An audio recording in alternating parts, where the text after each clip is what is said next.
Okay guys, PBA update. So alam nyo na, kanina in-announce na yung na-reveal na yung 10 na kukumpleto sa 50 greatest players ng PBA. So kumpleto na yung 50 greatest players ng PBA. Kanina in-announce mga alas 7 ng gabi. No? Nag-start yung alas 6, mga 6:30. Natapos mga alas 8 na yung pag-reveal dito sa 50 greatest players ng PBA. So, sino yung napili? Yung 10 na PBA legends na napili ng PBA. So, ang mga pumili, yung mga dating PBA stars, yung mga sila Dr. J, sila Kinito, at yung mga sports analyst, columnist. So, yan yung bumuo ng para pumili ng 10 na dadagdag dito para sa 50 greatest players ng PBA. So, narito yung mga pangalan na napili na para bumuo dito sa 50 list ng PBA history. So, una, si Nelson Aceitono. Sunod si Jeffrey Cariaso, Junmar Fajardo, Bong Hawkins.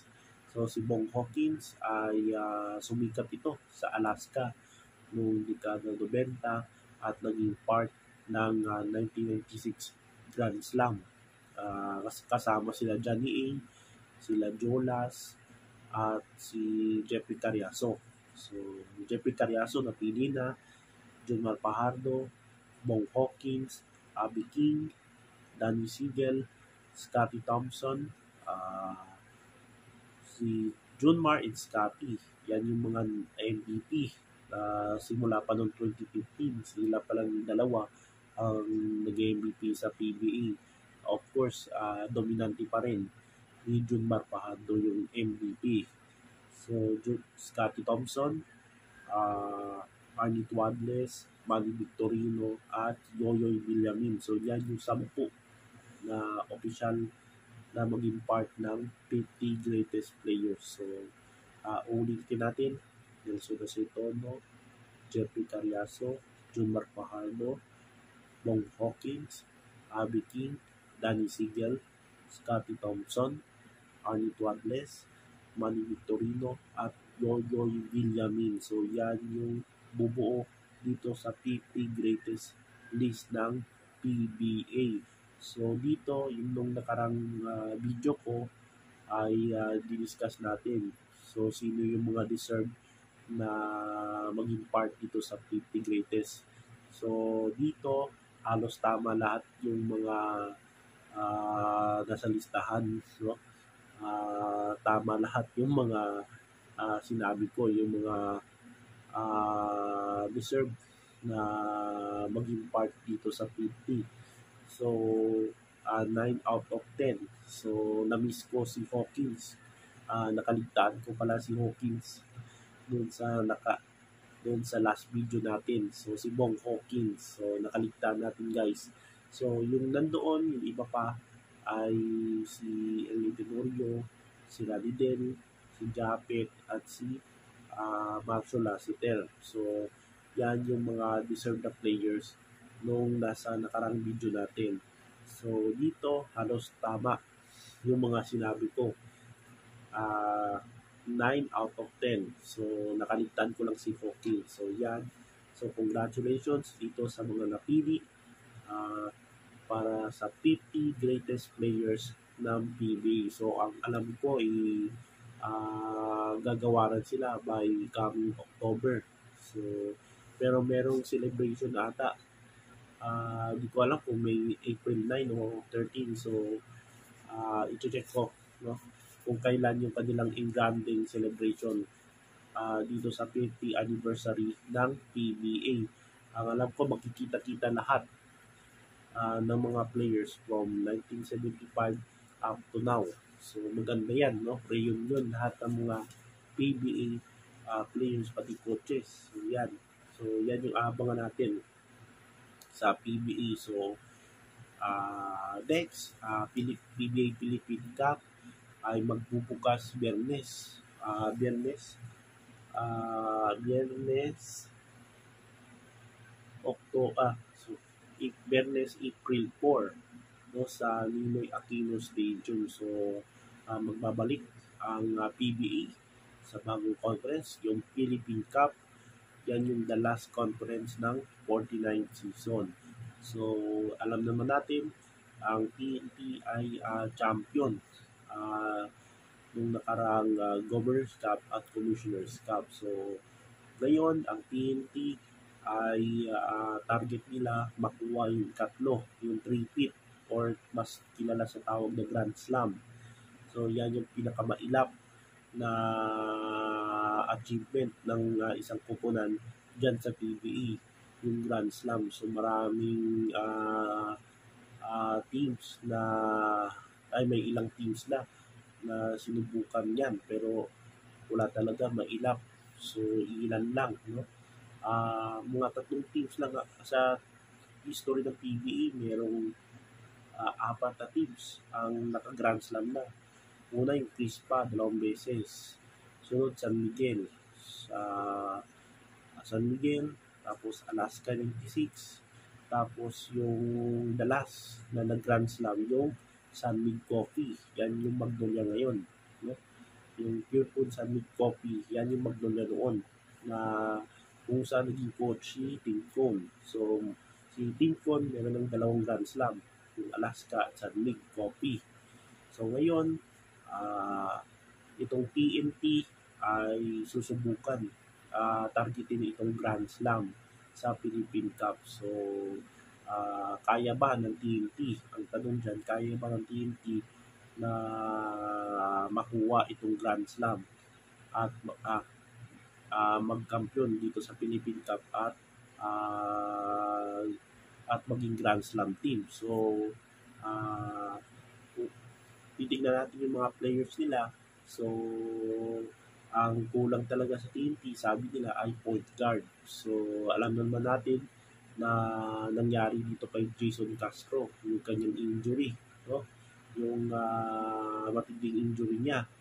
So, expected na hindi siya makalaro this Philippine Cup, kaya naghahanap sila ng bagong point guard. So, sino ba mas available ngayon dito sa free agent? So, may balibalita ito si Simon Enciso, o meron ba si Gio Alalon. So, hindi ko alam kung ipopursue yun ng TNT. Pero may balita din si Mikey Williams, pero malabo na makabalik si Mikey Williams. At yung TNT ay hindi sila interesado dito kay Mikey Williams. So, sino ang mag-step up dito sa TNT dahil sa pagkawala ni Dablur? So, nandiyan naman si Nambata. So, alam na natin yung performance niya nung nakaraang Commissioner's Cup. Sana champion sila at nag-finals MVP siya. Tapos, sa big man naman, dahil walang RHJ. Ang problema sa TNT, walang RHJ. Dahil all Filipino yung this conference, from all Filipino naglalaro. So, kailangan talaga dito si Eram. Tapos, sana makabalik na itong si Brandon Ganilas Roser. So, sana makabalik na siya. Tapos, dun pa si Kumuntin, si Maridia. So, yan yung kailangan ng TNT. So, ang kulang talaga nila ay point guard. So, tama naman sila Coach Chot at yung TNT management na point guard yung kulang nila. So, para sa akin, makukuha easy ba, no? Na sa TNT na maging dominante sila dito sa Philippine Cup. So, para sa akin, mahirap, no? Mahirap. Dadaan sila sa hirap dahil itong Philippine Cup ay hindi basta-basta ito na conference dahil all Filipino ito at walang import. Yung TNT kasi malakas lang sila pag merong import, lalo na pag si RSJ. So, dito sa Philippine Cup, ay kailangan nila dapat yan yung pupukusan nila kung gusto nila makuha yung Grand Slam. Dahil makikita mo sa mga teams ngayon na bumabawi ngayon. Sino ba yung mga top contender para sa Philippine Cup? Sino ba yung mga pupunan na top contender? Una dyan, Ginebra. Of course, walang GB sa walang Justin Brownlee sa Philippine Cup. So, tignan natin kung but still ay title contender pa rin yung Ginebra. Sana nga maging sana healthy lahat yung mga players nila. Kung healthy lahat yung players nila ay matindi yung lineup ng Ginebra. Kasi nandyan na si healthy na si Malonzo, si Jeremiah Gray. Tapos nandyan yung siyempre si Scotty, sila Japit, nandyan pa mga veterano. Tapos si RJ, tapos nandyan pa si Ralph. So still nasa title contender pa rin yung Ginebra. Sunod yung SMB, yung San Miguel Beermen. Ay alam naman natin na mas paborito nila itong Philippine Cup.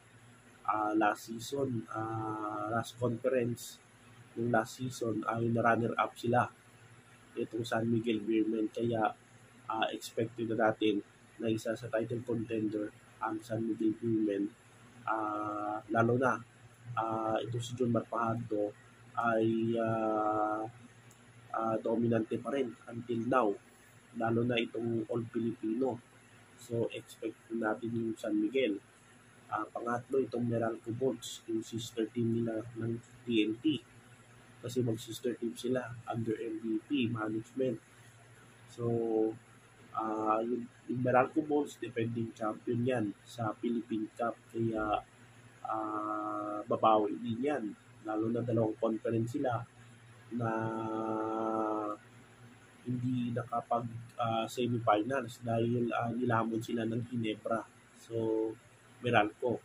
So ano pa bang mga teams na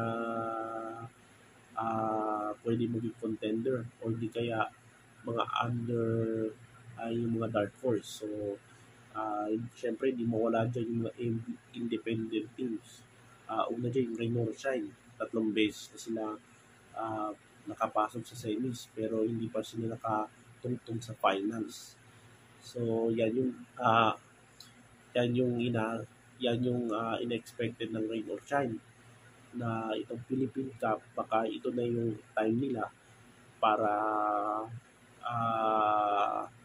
ituring sila na title contender dito sa All Filipino, itong Rain or Shine. Tapos sunod ditong Converge, of course, dahil loaded sila ngayon, mukhang loaded naman itong Converge, tapos nagdagdag pa sila from free agency, tapos nakuha din nila si Swerte mula sa trade. So itong Converge, kahit na wala na yung assistant nila, so still mukhang kayang-kaya itong Converge para sa title contender. Tapos isa pa yung Northport na nakatungtong ng semifinals, nag-number 1 sila sa last conference. So nandiyan pa si Arvin Tolentino, sila Navarro, sila Munson. So malakas din yung Northport at pwede dark horse. So yan yung challenge para sa TNT. So maraming teams ang gustong bumawi dito sa conference na ito, itong Philippine Cup. So yan yung masasabi ko dito sa TNT. Medyo mahirap itong Philippine Cup para sa kanila dahil walang RHJ, then injured si Jason Castro, nangangailangan sila ng point guard. So yan yung masasabi ko dito sa TNT na target nila ang Grand Slam. So maraming salamat at yan yung PB update sa araw na ito.